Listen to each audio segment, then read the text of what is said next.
Hey, what's up, everybody? Thank you for checking me out. This is Ekow Simpson. I know you've been following my videos since I started this. And if this is your first time watching my videos, kindly subscribe to my YouTube channel so we can reach a number of brothers and sisters out there. Yes, the president said, come to Ghana, year of return. And let me tell you what, beyond the return, there's this 7 pillars that I'm going to talk about later on about this whole year of it. It's a 10 years project. It's not just for 2019. So come home, yes. The Asebu chief said, hey, where are you coming home to? I know you don't have a land. Yeah, maybe you don't have a family here. So when you come, what are you going to do? So he said, yo, I'm giving out 5,000 acres of land for brothers and sisters from the diaspora to come home and then build, farm, do whatever you want to do as far as it goes with the rules and regulations of Asebu and then Ghana as a country. There's been few, add-ons and takeaways and all that, but I have here with me Rabbi, who is part of the whole Pan-African Committee, steering, looking at how things are going. So we're going to have in-depth updates of what is happening on Asebu Pan-African Unity. Thank you very much for coming on my channel. Thank you very much for having me. Yeah, I know you've seen him most of the times in my video because we connect and we do things right. So, what is the update? What is happening with the land right now? Thank you very much for this opportunity. Well, first and foremost, I would like to give thanks and praise to the Creator of the universe and to our great African ancestors. And along with that, I'd like to also once again thank Nana Okatachi Amanfi VII, the Asebu Henny, and his Council of Elders who had this visionary initiative to have something substantial to welcome our brothers and sisters home from the diaspora who have been dispersed by no fault of their own. And also to the President of the Republic of Ghana for having endorsed this initiative, and for the committee that is working with Okatachi to make sure that the Asebu Pan-African Village is a successful project. As you all heard, 5,000 acres were set aside by the Asebu Traditional Council in order for Africans coming from the diaspora who've been separated from their land, language, and culture for over 4 centuries to have a way and a pathway back home to Mother Ghana.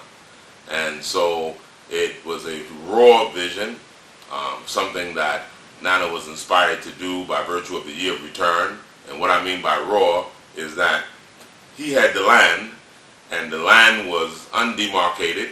It was there, fruitful, fertile land, but there was a process that he had to undertake along with other professionals to be able to demarcate the land, properly set up the land so that it can be prepared for distribution for anybody who showed interest.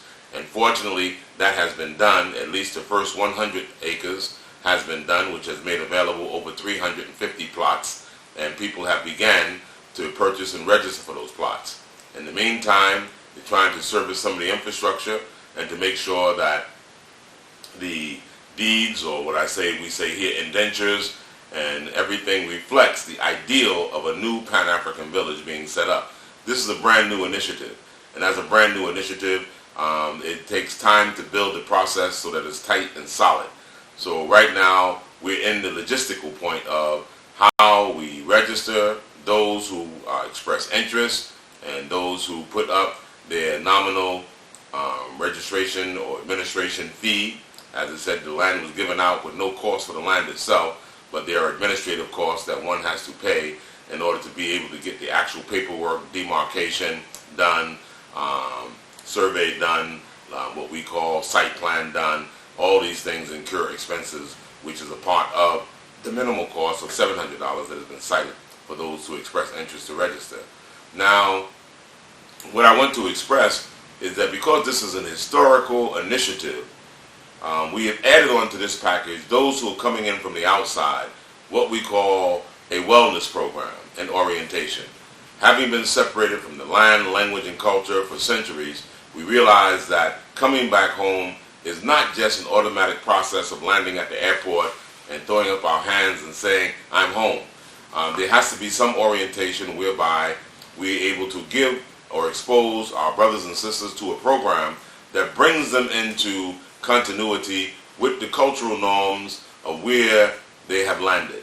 In this case, to the central region, to the Asebu village, that there are customs and there are norms that we have to reacquaint ourselves with, so that there's a smooth transition of coming from a society in the West, be it the Americas or the Caribbean, and coming back home to Mother Africa. And so we have put together a team of experts who are prepared and willing, both from the traditional and the civil and the private sector, to offer themselves to give workshops and classes for orientation and familiarity. You know, when you go to relocate to other lands, you take courses before you become an American citizen, or, you know, Jews going to Israel from Eastern Europe or any other place. They have to be acclimated to the land, the culture, the topography, the language. All these things are offered in a sophisticated manner. So now, as Ghana is preparing to go beyond the return, and they put out 7 pillars, and they're inviting brothers and sisters to come back home, Ghana is also in the process of developing a transition program. And because Asebu is in the forefront of that, by offering land and people coming to resettle, Asebu has to take the lead to offer a resettlement program and a system of orientation that actually includes workshops, classes, information, language, history, cultural norms, and taboos that one will have to go through in order to qualify fully. When I say qualify, no one should get afraid, but qualify in the sense of feeling comfortable in a new environment, amongst your new family, new old and new refound family, so that you are equipped, at least the basic equipment of how to function in Ghanaian society, and in this case in the central region. And it's only to your benefit to have a special program put aside so that this can take place. And we are offering that. Actually, we laid it out to like a 10-week program. We may be some alterations, some editing of that, depending on the compliments we get or the contributions and comments that we get from those who participate in it. But the idea is to prepare you for the return. As I said, returning back to Africa in general, and Ghana in particular, it takes a lot more than purchasing a plane ticket and boarding your flight and landing. It takes a new renewal of the mind and a renewal of the spirit in order to be acquainted with the long-lost family and to come here and feel comfortable. Now, just to share a little more with you, some people have criticized some of this, or not say criticized it as a bad idea, but are skeptical about the idea of land being set aside for Africans in the diaspora, coming back here to Mother Ghana or anywhere else in Africa, and possibly setting up separate communities. And they've cited experiences like Liberia and Sierra Leone that grew in conflict, and communities grew autonomous without integrating properly with the community that was indigenous on the land. But I like to say that is a wrong comparison. It's not an equal comparison. It's not a proper parallel. First and foremost, Liberia was not set up as an African initiative of Africans reaching out, trying to heal the African family. It was the American Colonization Society who didn't want free Africans in America. And they came in total disrespect of the indigenous Africans on the land. And one must remember, since this was in the height of the colonial period, they just used basically by their name, colonial society, American Colonization Society. So they came with the same mind the colonists came with. They only used black people as their pawns of their experiment. So this has nothing to do with any colonial people setting up a territory for refugees from the diaspora. This is an African family initiative where our African brothers and sisters are inviting our home in Ghana, are inviting our African brothers and sisters in the diaspora to come back home and to be with your own people and to be in your own society. So it's not to be separate. You know, Ghana is a very diverse society with many different cultural groups, and people live here in harmony. The United Nations to do a case study on how people live here in Ghana. You have the Zongo communities living in Central Region. You have Ewe communities from the Volta region living in Central Region, all over the parts of Ghana. You have people from the north, you know, migrating any area of Ghana they want to come to. Then you have indigenous host communities who make facility. So we have a multicultural, multi-ethnic society already. So Ghana knows how to absorb strangers and still allow them to express themselves and still not give up their cultural experiences that they have and what they bring to the table as a people. So we don't see this initiative being worthy of being compared to experiences like in Liberia or Sierra Leone. What we do find is that there's always miseducation and misleading information that goes out to the public that make us skeptical and paranoid of ourselves. And this is what a project like the Asebu Pan-African Village would like to erase. We are setting a new standard and a new pace for a Pan-African community that's going to take Pan-African consciousness, Pan-African ideals, and the orientation will be both for those coming from the diaspora and those of us on the land. Because again, to become a Pan-Africanist, we need a Pan-African mind. And that Pan-African mind must be grown, must be nurtured, and must be fed. So you should put your mind to rest. At this point, I would like to say those who are interested should go to the Pan-African, Asebu Pan-African Village website to find out detailed information. They have administrators there, they have telephone numbers there, emails there, the people you can talk to and get direct information. So I wanted to remind everyone that when you pay your registration fee and you start your process to get your land, if you're outside, we'd just like to know when you are arriving in Ghana so we can schedule you or fit you into one of those orientation classes so that you can be well again. So that's why we call it the wellness class. So let me ask you, do we have people who have already started the process and they've had their allocation papers? Oh yes, certainly. There are people who didn't hesitate. There are people who are really anxious to come on board. So a number of people have paid their registration fee.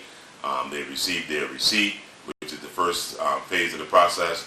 After that phase of the process of them having received their receipt, then they identified with a plot, an actual plot.